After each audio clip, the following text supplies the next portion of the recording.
welcome back to the channel. Well, good to see you back.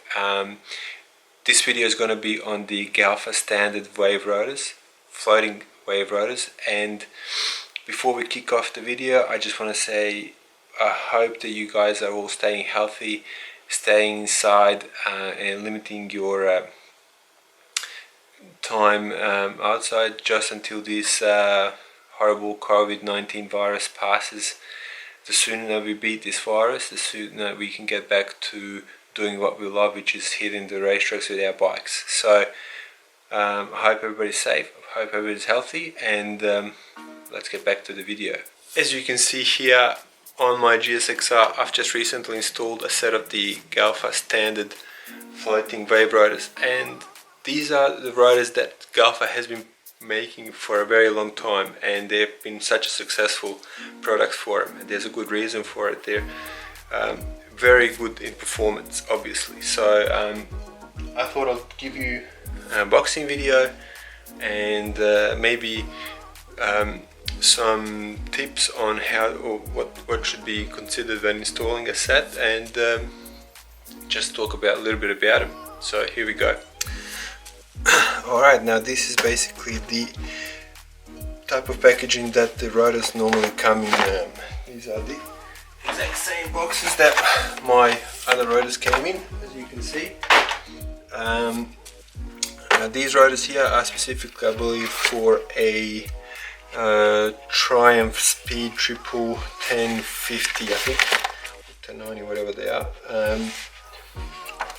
It's pretty simple basically to open, and they also come with a set of stickers, and also with the instructions. On the back of the box basically just kind of explains to you a little bit about the rotors, like basically it saves you some weight compared to the OEM rotors. Now I'll have weighed my rotors that I have installed compared to my OEM rotors, so I'll insert that footage here now. Alright, so that's the OEM rotor, and that's showing 1,321 grams or 1.3 kilos.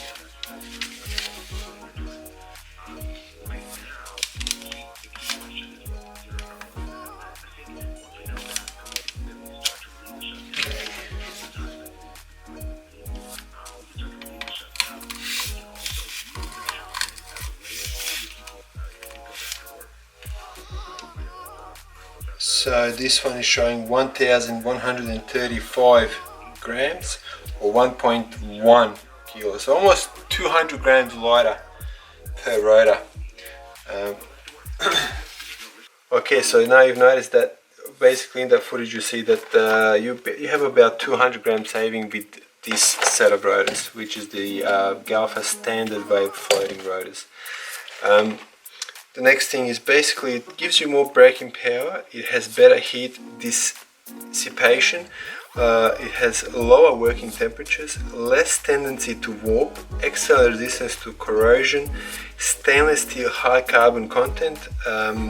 They are normally not anodized, apart like I think for some cruisers and chocolates and stuff, they come with anodized or chrome high resistance aluminium materials. Obviously the disc wave that you see here, that this wave pattern and all the other wave pattern that Galfer have are actually patented in Europe and in the United States, so they're registered patents. Galfer initially designed the wave rotors to keep the dirt off of the brakes on the endurance bikes, so it wasn't even actually designed for sports bikes until they noticed that with the wave they have a much lower operating temperature, and it helps a lot with obviously the dissipation of the heat. So this is why they have stuck and trademarked and patented their wave design. I was going to say before, most of the standard wave rotors are actually non-directional, which means that you can put this rotor either on the left or the right hand side, it doesn't matter. Some are actually directional, so you will have to read your instructions that come with your rotors to make sure that you fit the correct rotors to the correct side, right? So you get the best performance out of them. As I said before, I think these are for a Speed Triple 1050. I think a 2007 Triumph Speed Triple. So apart from obviously the design that looks a lot better, sort of look cooler, more aggressive, then obviously it has this design also has, obviously, as we mentioned before, a better or bigger purpose, which is that it helps with the cooling, right? And the other thing is it saves you weight. So every time you can save weight on a sports bike, it is a good thing. The next thing that these rotors are, they are floating rotors. Is if you can see here, the back of the rotors, they have these what do you call them, these rings actually allow the rotor to travel a little bit when you are braking, right? So the rotor, the disc that's in contact with the pads actually can move sideways a little bit, and this allows this rotor or this disc to always be at the most optimum contact patch, right? If we have a look at our standard rotors here, you will notice that these rings don't have that. These are considered solid rotors, or basically non-floating rotors, right? This is what comes out of the factory with the bikes. I can tell you right now, these are pretty much on par with the weight. So obviously the Triumph has a little bit more heavier rotors, which are bigger than the GSXR, I think.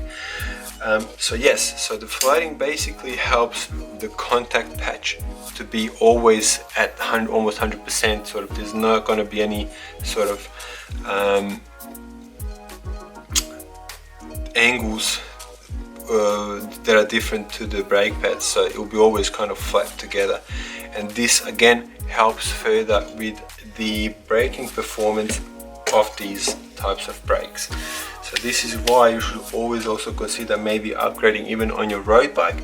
You will know that then that the brakes are much better than what comes out of the factory, right? So it's very rare that the rotors out of the factory come with fully floating rotors like these. Now, when you're considering these rotors, you need to consider also to install them with the Galfer brake pads, because they only come with a 6-month warranty if you also install them with a set of brand new Galfer brake pads. That's just their factory prerequisite for warranty to be applied. You should be installing new brake pads with the rotors regardless, and there is a big reason for it, very big reason that I will talk to you about in a second.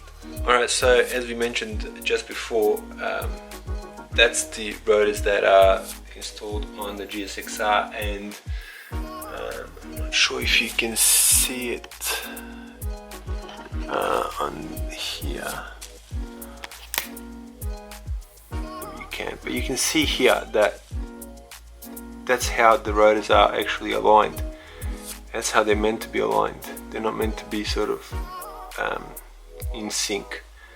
They're pretty good looking rotors. I've gone and got them with the blue rings just to match the GSXR blue that I have on the rest of the bike, and also then I've ordered in some blue Litec titanium bolts to complement the rings on the rotors or brake discs.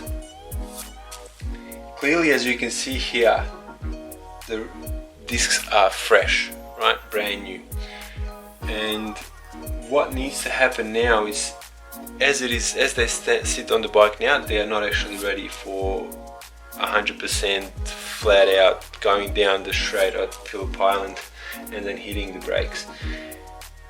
What I would do there is I would overheat these rotors, most likely overheat the brakes, overshoot the corner, and warp the rotors, and down the drain goes about $1,000. So what needs to happen before I actually ever hit the track hard is we need to transfer the brake pad material from the brake pads gently onto the brake discs. That will allow to have the brakes bedded in, so to say, or the friction material applied to the rotors, and that friction material that's on the rotors and also from the brake pads, once it's all applied correctly, helps with actually the brakes to perform at the optimum level. It will also help with minimizing the chances of the rotors obviously overheating and then warping, right? So maybe a first session or first 50 kilometers if you're riding on the road, first 50, maybe 50 to 100 kilometers on the road, you would have to apply gently the brakes, give yourself enough distance, stopping distance between lights or between corners, to gently apply the friction material from the brake pads onto the rotors, and you will actually notice as soon as you start doing that, the brakes just working better and better and better each time you start braking. So yeah, for about 50-100 k's, that's what needs to happen. Once that friction material is applied on the rotors should look something like what these OEM rotors look like. So you can see the difference there between a brand spanking new fresh stainless steel rotors and the used OEM rotors there, and that's a lot of brake pad friction material that's applied there. Okay, so I already have installed a brand new set of sintered HH rated Galfer pads on to this caliper, on both calipers, and that's what's going to be used to hit the track with. So it's one thing that I really wanted to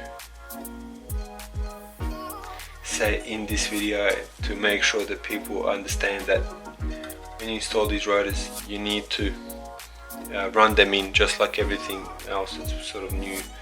They are very easy to install. I'm not going to go on about how to, remove your wheel and then remove the rotors from your wheel. That's probably like the easiest thing to do, is to follow your service manual that you can find. Yeah, so the next thing for this GSXR in the next video will be on the Galfer Race Master cylinder that I have ready somewhere here on the bench. I'll do an unboxing video, and I will then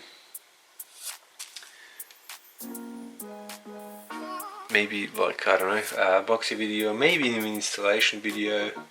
We'll weigh it, we'll see how much it weighs compared to the OEM, and so forth and so forth. So again, thank you for watching. If you do like this video, please make sure you hit the like button, hit the subscribe and the notification bell so you are notified the next time that we have a new video published, and I will see you next time.